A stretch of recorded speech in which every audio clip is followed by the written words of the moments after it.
Good morning all of dear students. तो बच्चों अभी तक आपका जो लास्ट वीडियो में चैप्टर 5 स्टार्ट हो गया था, जिसमें जीवों की जो विविधताएं थी उनके बारे में हम सभी अध्ययन कर रहे थे। आज जो जीवों में विविधताएं हैं, 5वां टॉपिक है आवाज संबंधित विविधता। क्या चीज? आवाज संबंधित विविधता। जो भी बच्चों आवाज संबंधित मीन्स, आवाज मीन्स होता है घर। तो जो सजीव प्राणी होते हैं, क्योंकि हम सभी जानते हैं कि हमारे आसपास विभिन्न तरह के सजीव प्राणी होते हैं। कुछ सजीव प्राणी थल पर रहते हैं, मतलब जमीन पर रहते हैं। कुछ सजीव प्राणी नभचर होते हैं, या कह सकते हैं जो आकाश में उड़ते हैं, आकाश में विचरण करते हैं। कुछ जलचर होते हैं। जलचर का मतलब क्या है? कुछ ऐसे जीव जंतु हैं जो अपना निवास स्थान पानी में बनाए रखे हैं, जल के अंदर बनाए रखे हुए हैं। कुछ उभयचर होते हैं। उभयचर का मतलब होता है, उभय मीन्स दोनों, चर मीन्स चलना, मतलब ऐसे जीव जंतु जो दोनों स्थान पर मतलब जमीन पर भी रह सके, या कह सकते हैं मिट्टी पर भी रह सके अपना निवास स्थान, तथा उनका जल में भी निवास स्थान होता है, या जल में भी रह सकते हैं। ऐसे जीव जंतुओं को उभयचर कहा जाता है। तो दिन में भी रह सकते हैं। तो बच्चों देखते हैं, कुछ ऐसे जीव जंतु भी होते हैं जो जमीन के अंदर कह सकते हैं बिल बनाकर रहते हैं, या ऊपर भी रहते हैं। तो इन सब चीजों की विभिन्नताओं के बारे में हम अध्ययन करेंगे। तो बच्चों जो सजीव प्राणी होते हैं, विभिन्न तरह के सजीव प्राणी, उनका निवास स्थान भिन्न भिन्न होता है। कुछ जल में रहते हैं, कुछ जमीन पर रहते हैं, कुछ खुले आकाश में विचरण करते हैं, तथा कुछ जमीन के अंदर बिल बनाकर इत्यादि रहते हैं। जैसे क्या है, जमीन पर रहने वाले में बच्चों क्या है, मनुष्य, शेर, चीता, घोड़ा, बकरी, ये सारी जीव जंतु आते हैं। तथा जो पानी में रहते हैं, जो जल के अंदर निवास करते हैं, जो अपना जल में जीवन यापन करते हैं, जैसे मछली है, कछुआ है, मगरमच्छ, मछली हो गया, तथा विभिन्न प्रकार के अन्य जो जीव जंतु हो गए। इसी प्रकार से आपका उभयचर में आता है मेंढक, मगरमच्छ, घड़ियाल, सील मछली, ये सभी जो हैं दोनों स्थान पर जीवित रह सकते हैं, या अपना निवास स्थान दोनों स्थान पर बनाते हैं। इसी प्रकार से बच्चों देखते हैं, अब अपना स्टार्ट होता है नया जो टॉपिक है, सजीवों का वर्गीकरण। सजीवों का वर्गीकरण कह सकते हैं, सजीवों को वर्गीकृत करना। तो सजीवों को समान व असमान गुणों के आधार पर, किसमें बच्चों? उनके समान गुण और असमान गुणों के आधार पर उनको क्या व्यवस्थित करने की जो प्रक्रिया होती है, वो हमारा वर्गीकरण कहलाता है। एक बार फिर से देखिए बच्चों, जो सजीव प्राणी हैं या सजीव जो जीव जंतु हैं, उनके समान अथवा असमान गुणों के आधार पर उनको जो एक व्यवस्थित करने का क्रम है, या कह सकते हैं व्यवस्थित करने का समूह है, वो हमारा वर्गीकरण कहलाता है। ये हमारा क्या होता है? सजीवों का वर्गीकरण कहलाता है। इसमें देखते हैं बच्चों, इस सजीवों के वर्गीकरण करने से क्या प्रॉफिट होता है या क्या लाभ होता है। तो सजीवों को वर्गीकृत करने से मुख्यतः तीन प्रकार के जो बेनिफिट या लाभ होते हैं। देखते हैं बच्चों, पहला क्या है? जीवों के अध्ययन को क्रमिक बनाया जा सकता है। तो जो जीवन को, जो सजीव प्राणी हैं, उनका जो अध्ययन करते समय उनको किस क्रम में रखना चाहिए, उनको क्रम में रखने का तरीका हो जाता है, या कह सकते हैं क्रम से हम लोग उनको अध्ययन कर सकते हैं, उनके बारे में जानकारी हासिल कर सकते हैं, या किसी को जानकारी दे सकते हैं। इसी प्रकार से वर्गीकरण करने से दूसरा लाभ क्या है? जीवों को पहचानने में सरलता हो जाती है।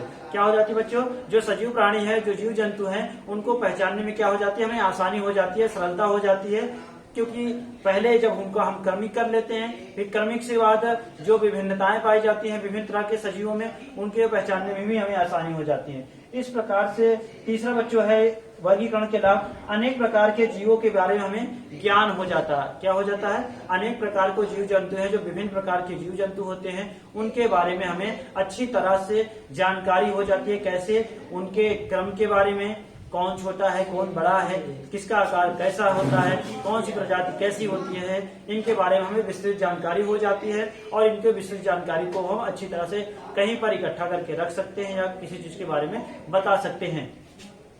आगे देखते हैं बच्चों, वैज्ञानिक नाम, साइंटिफिक नेम। यहाँ पर देखते हैं बच्चों, वैज्ञानिक नाम की क्या आवश्यकता होती है। यहाँ पे देखते हैं, क्योंकि विभिन्न तरह के जो जीव जंतु हैं या प्राणी होते हैं, उनको क्या होता है, क्योंकि हम जो जानते हैं कि पृथ्वी पर लगभग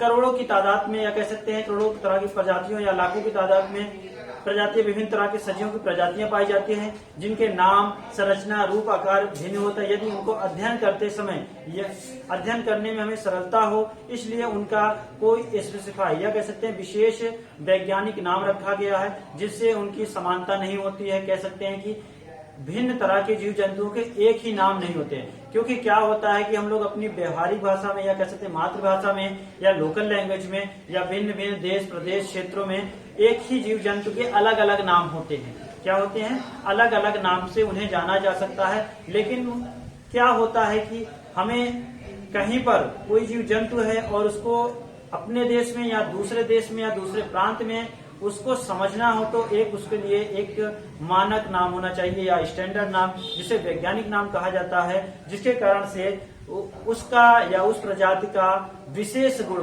पता हो जाता है, वो हमारा वैज्ञानिक नाम की श्रेणी में आता है। इसमें देखते हैं बच्चों क्या होता है, अनेक प्रकार की समानताओं वाले ऐसे जो जीव होते हैं जिनको प्राकृतिक रूप में क्या किया जाता है, प्राकृतिक रूप में मतलब नेचुरल फॉर्म में क्या होते हैं, वो अपने समान बच्चों को जन्म देते हैं या अपने समान छोटे बच्चों को पैदा करते हैं या नए जीव का निर्माण करते हैं।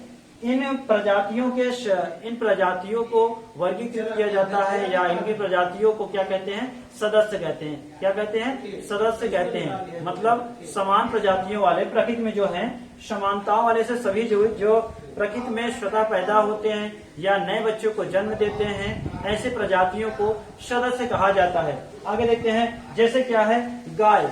क्या है बच्चों? गाय। गाय क्या है? एक प्रकार की प्रजाति या किस्म कह सकते हैं या एक प्रकार की नस्ल है। उसी प्रकार से कुत्ता, शेर, मनुष्य, हिरण, भालू, ये इत्यादि जो प्रजातियां हैं एक प्रकार से सदस्यों की श्रेणी में आती हैं। इसमें देखते हैं बच्चों 18वीं शताब्दी में क्या हुआ। 18वीं शताब्दी में जो वैज्ञानिक या कह सकते हैं बहुत बुद्धिजीवी जो व्यक्ति थे, उन्होंने लैटिन लैंग्वेज का या कह सकते हैं वैज्ञानिक नाम के आधार पर या नाम की पद्धति उन्होंने चलाई या प्रचलित की, जिसमें क्या हुआ, जो सजीव प्राणी हैं उनके समान अभिलक्षण एवं विशेषताओं वाली भिन्न भिन्न प्रजातियों को, समान अभिलक्षण या विशेषताओं वाली भिन्न भिन्न प्रजातियों को बृहद वर्ग से क्या किया, बृहद वर्ग से बहुत बड़े पैमाने या विशाल तरीके से उनको समूहों में वर्गीकृत किया, जिनको क्या कहते हैं, वंश कहते हैं। क्या कहते हैं बच्चों?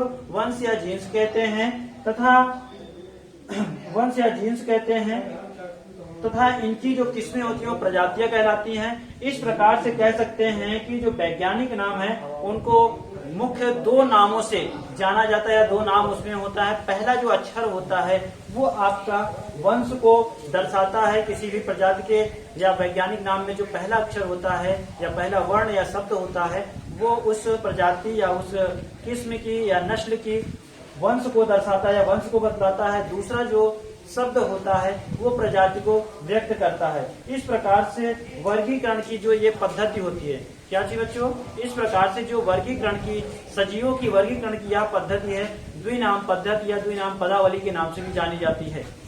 जैसे कि होमोसेपियंस, जैसे कि क्या है बच्चों, हमारा या कह सकते हैं मनुष्य या मनुष्य का जो वैज्ञानिक नाम है क्या है, होमोसेपियंस या होमोसेपियंस सेपियंस भी कहा जाता है। तो इसमें जो होमो है ये आपको वंश को बताता है, जीन्स को बताता है, या तथा जो सेपियंस है ये प्रजाति को एक्सप्रेस करता है, प्रजाति को बताता है।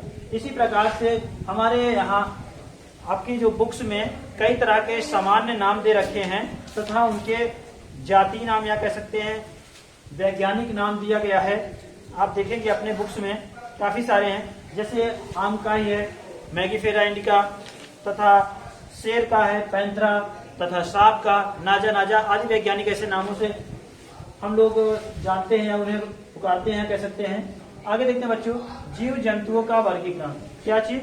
जीव जंतुओं का वर्गीकरण। जो पृथ्वी पर निवास करने वाली जीव है या सजीव है या पक्षी है, जो भी है, इनके वर्गीकरण के बारे में देखिए। इस पृथ्वी पर क्या बच्चों, लाखों तरह की प्रजातियां पाई जाती हैं। क्या पाई जाती हैं? लाखों तरह की जो सजीव प्राणियां पाई जाती हैं, जीव जंतुओं के समूह पाए जाते हैं, जिनको विभिन्न समूहों में व्यक्त किया गया है।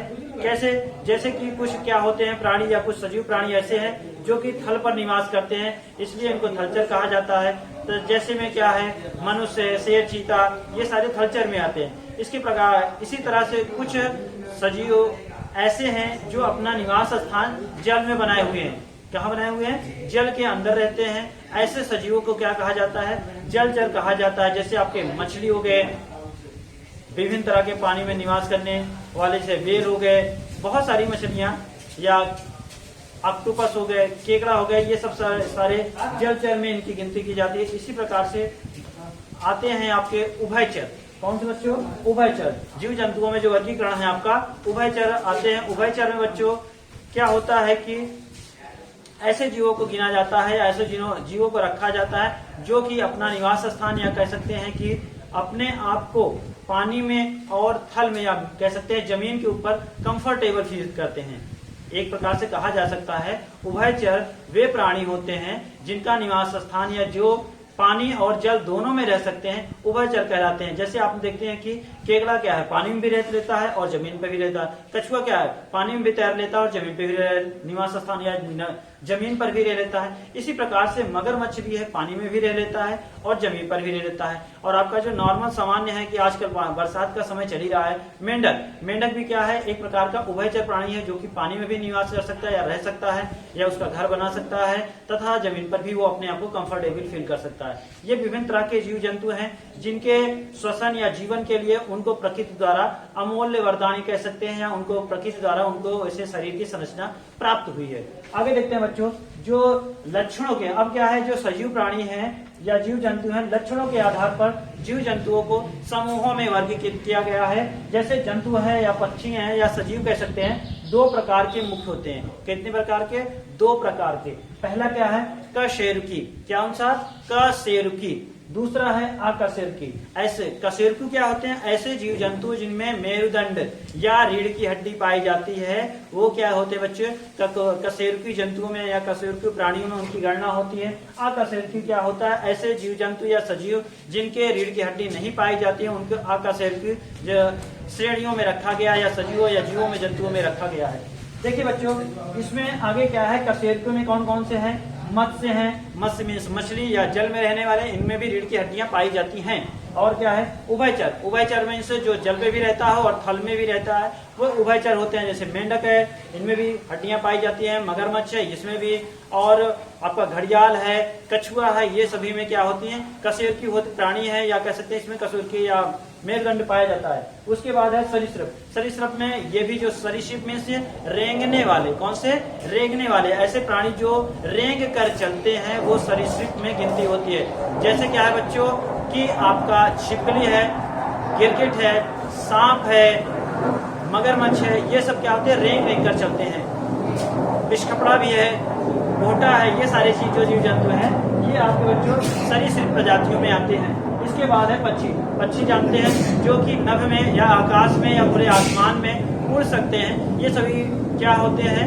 पक्षी कहलाते हैं, जिनके उड़ने के लिए पर होते हैं, प्रकृति द्वारा प्रदत्त पर दिए जाते हैं, जिनकी संरचना हड्डियों से होते हैं। ये भी कशेरुकी में गिनती इनकी हो जाती है। विभिन्न तरह के पक्षी, चाहे तोता हो, चील हो, बाज हो, कौवा हो, ये सब आते हैं। इसके बाद है स्तनपायी। स्तनपायी में से ऐसे जीवधारी जिनमें स्तन पाया जाता है। तो ऐसे जीवधारी जिनमें स्तन पाया जाता है वे स्तनपायी कहलाते हैं। इनमें कौन से आते हैं? जैसे मनुष्य है, शेर, चीता, जो मादाएं होती हैं उनमें ये विकसित होते हैं, और जो नर होते हैं उनमें ये विकसित नहीं होते हैं, वो कह सकते हैं अविकसित होते हैं। तो बच्चों, अभी तक आपका जो 5वां चैप्टर चल रहा था आपका सजीवों का वर्गीकरण में, आज इतना ही हम लोग टॉपिक कवर करते हैं। नेक्स्ट वीडियो में जो इससे रिलेटेड टॉपिक अभी रह गए हैं उनको कवर किया जाएगा। ठीक है, थैंक यू।